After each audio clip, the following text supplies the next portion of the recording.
Yo, what's up guys, balik lagi sama gue Irgi di Irgi Givari YouTube channel. Jadi di video kali ini gue bakal membahas tentang Turah Partayana yang sedang hangat dibicarakan di Twitter, di sosial media lainnya, tentang Turah Partayana yang diduga menjadi pelaku pelecehan seksual di Tomsk, Rusia dengan teman mahasiswanya.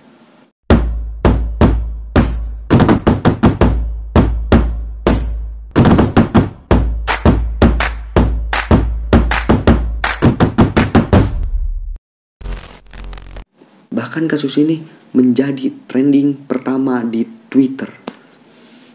Di sini gue bakal membeberkan kepada kalian dan gue bakal memberitahukan opini gue ke kalian.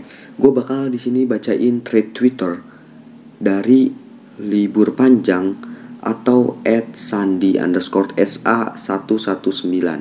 Ini dia membuat thread tentang Turah Partayana. Oke, kita baca dari awal.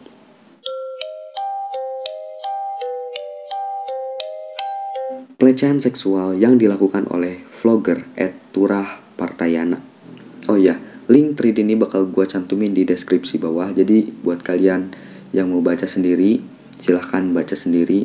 Tapi sebelum lanjut ke thread selanjutnya, jangan lupa di like, comment, dan subscribe, dan share ke teman-teman kalian tentang video ini supaya lebih bermanfaat dan tidak menimbulkan banyak hoax yang beredar.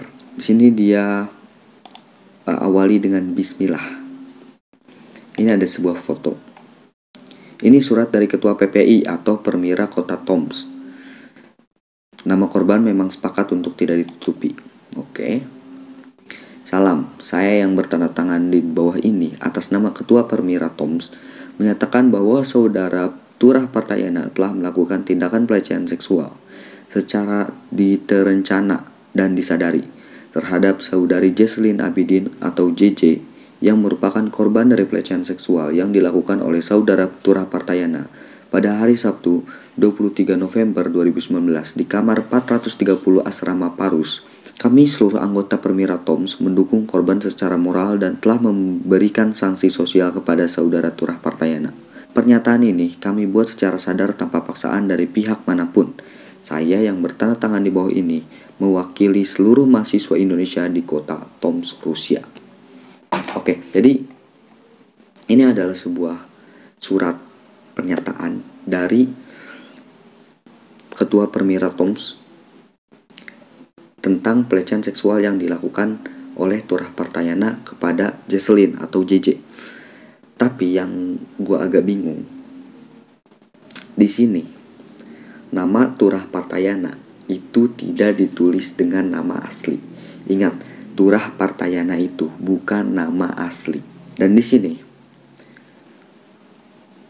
pelecehan seksual yang dilakukan di surat pernyataan tersebut itu pada tanggal 23 November tahun 2019. Kenapa namanya itu harus menggunakan nama sebutan, dan kenapa kasus ini baru diusut setelah kurang lebih 1 tahun kan? Oke, kita lanjut ya. Itu opini gua. Oke, kita lanjut ke thread berikutnya. Gua lagi ngedit audio percakapan gua sama korban. Semua bakal gua buka. Gua tahu pelaku banyak fans, tapi apakah kalian segitunya membela pelaku pelecehan seksual? Manajernya aja punya hati untuk dukung korban. Please jangan dukung pelaku kejahatan seksual. Oke, tapi ya ini harus segera dibenarkan atau segera diklarifikasi oleh orang yang bersangkutan. Jangan Anda siapa gitu, Sandi_sa ini siapa, Anda siapa gitu. Gue gak termasuk fans sih, gue netral. Tapi ya gue menolak yang namanya hoax, hoax. Di sini agak bingung ya kan. Di tweet yang selanjutnya yang tadi gue bacain, di awal kata itu dituliskan, gue lagi ngedit audio percakapan gue sama korban. Ngedit. Positive thinking aja ya. Ini mungkin ada yang fans Turah Partayana di tweet yang gue bacain tadi. Ini message ke orang yang membuat tweet tersebut. Maaf, numpang nanya, kamu buat statement begitu tentang pelecehan seksual. Itu maksudnya gimana? Bisa speak up di sini? Tolong jelaskan, saya bingung banget. Kamu gak ngasih penjelasan, langsung ngasih statement sensitif begitu. Tolong dijawab, thanks. Dan lanjut lagi. Kenapa kamu ungkapinnya pas Turah Partayana udah tenar? Opini yang bagus. Apakah tujuanmu ingin menjatuhkan Turahnya? Nama beli Turahnya udah jelek, otomatis kepopulerannya menurun. Lalu kamu gantiin dia gitu? Oh, tidak bisa. Ini mungkin fans yang terlalu fanatik, tapi gue setuju. Kenapa ngungkapin Turahnya pas sudah tenar gitu? Sementara kejadian ini nih terjadi 2019. Ingat, tadi gue bacain dan dalam surat itu 2019. Oke, kronologi 1. Awal si Turah Partayana ngajak si korban nonton. Udah mulai. Lalu korban dan si pelaku itu satu dorm. Dorm, gue nggak tahu itu apa. Silahkan tulis di kolom komentar bawah yang tahu dorm itu apa. Ini videonya nggak bakal gue setel di sini karena mungkin akan jadi terlalu panjang. Jadi buat yang mau nonton atau yang mau ngedengerin, silahkan cek link in description, oke? Kronologi 2. Si Turah ngarahin tangan korban untuk pegang dan nyium juga. Yang kuliah di luar negeri pasti paham, yang namanya nginep di tempat temen, cowok atau cewek itu udah biasa. Tapi ya bukan berarti mau gak ada konsen begitu. Oke. Kronologi ketiga, Turah Partayana gedor-gedor atau dobrak-dobrak pintu korban karena dia cerita ke pacarnya. Coba gue dengerin yang ini ya, gue penasaran. Akhirnya cowok gue nge-DM si Turah. Oh, itu yang tadi video itu adalah penjelasan korban. Kalian bisa dengerin sendiri atau lihat sendiri threadnya, linknya di deskripsi. Oke, kronologi 4. Turah Partayana, reputasi lu rusak karena korban speak up. Makanya jangan jadi pelaku pelecehan seksual. Oke. Sange, gampang. Lu ada duit, tinggal beli. Atau gak on nightstand. Kok beli sih? Atau lu bisa ngocok aja kalau udah ketahan banget. Oke, kronologi kelima. Ini tadi agak kurang jelas, namun ini versi korban, malah si bokap Turah mau tuntut si korban. Oh, jadi bokapnya si Turah itu mau tuntut si korban. Tapi ingat ya, ini belum ada kejelasan yang benar-benar jelas. Oke, next tweet. Mengapa gue buka kasus ini? Karena untuk kepentingan keadilan korban dan mencegah korban-korban lainnya. Oke, bagus sekali. Karena korban tidak hanya satu, tapi yang lain takut speak up. Masih gue tunggu. Ingat, korban bisa saja ortu, adik, kakak, dan saudara kita. Untuk itu, tidak ada tempat untuk pelaku pelecehan seksual. Tapi ingat ya, orang ini bilang korban tidak hanya satu. Kenapa yang lain masih ditutup-tutupi? Oke, gue bakal update nih. Video ini bakal gue update.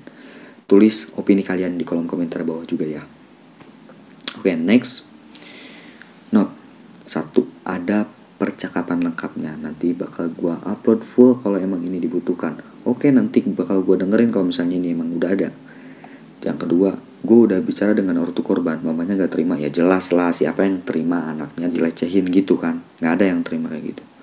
Yang ketiga, gue lagi koordinasi dengan KBRI. Yang gak tahu, KBRI itu adalah Kedutaan Besar Rusia Indonesia. Akan diproses. Ada oknum PPI atau Permira Kota Tomsk dan Pusat atau Rusia yang mencoba tutupi. Oh, jadi ada yang di PPI yang tadi surat edaran itu yang mencoba menutupi kasus ini. Yang kelima, utas ini akan terus gue update. Oke, bagus. Gue harap ada banyak dukungan untuk korban dan kami yang membuka kasus ini.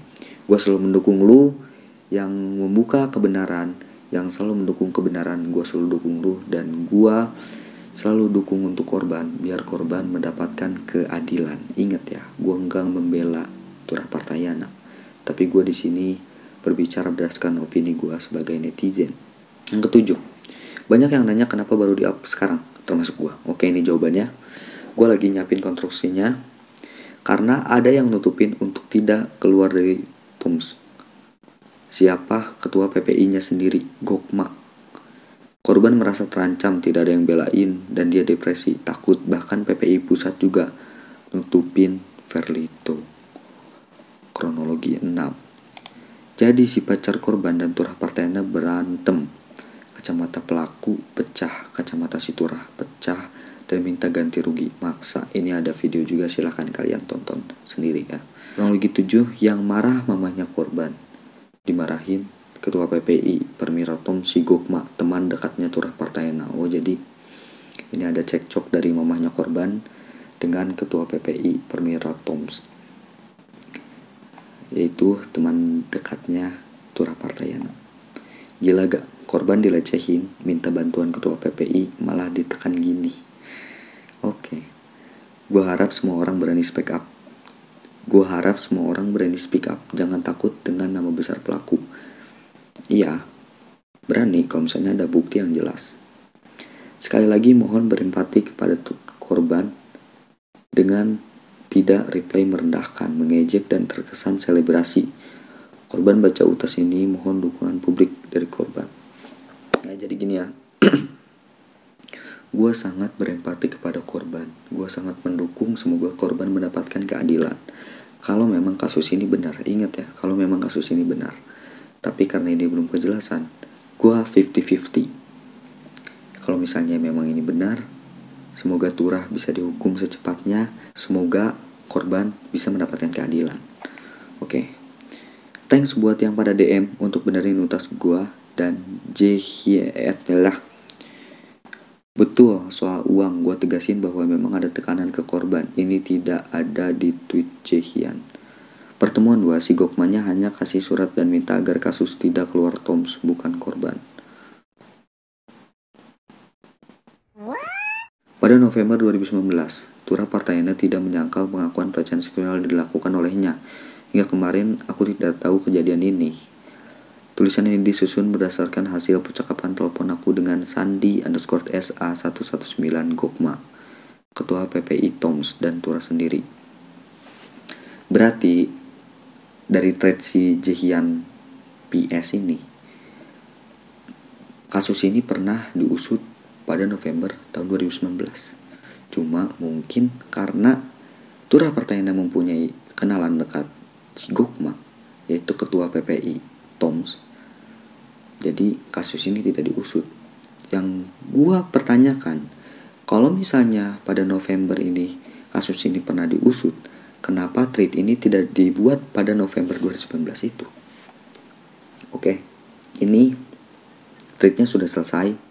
Thanks buat yang udah berani speak up, yaitu Sandi_SA119 dan Jehian PS. Terima kasih udah buat speak up dan menyadarkan kita. Mungkin gue rasa segini dulu aja untuk video kali ini. Kalau misalnya nanti dia udah update, gue bakal buat part 2 nya tentang kejelasan dari kasus ini. Don't forget to like, comment, and subscribe. Jangan lupa juga follow Instagram gue @irgifari. Gue Irgi.